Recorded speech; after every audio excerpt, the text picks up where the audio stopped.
السلام عليكم ورحمه الله. ازيكم يا حلوين؟ عاملين ايه؟ يا رب تكونوا بخير. النهارده ان شاء الله جايبه لكم وصفه حلوه جدا يا جماعه لتسمين الخدود، لملء الخطوط التعبيريه الموجوده في البشره، وكمان ترطيب قوي جدا للبشره.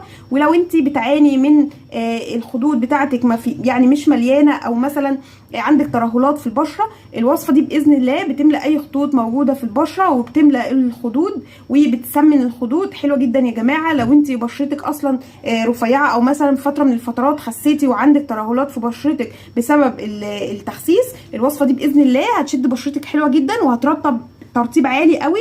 والوصفه دي احنا محتاجينها في الفتره دي من هنا للعيد باذن الله. بتعمل لك خدود، وكمان بتساعد جدا على ترطيب البشره الجافه. نبتدي زي ما اتعودنا نصلي على النبي عليه الصلاه وافضل السلام. ويا ريت اللي لسه ما دعمنيش باشتراكه في القناه، يا ريت تدعموني حبايبي باشتراك ولايك للفيديو. وباذن الله مستنيه رايكم على الوصفه دي لو عجبتكم. هبتدي كده بسم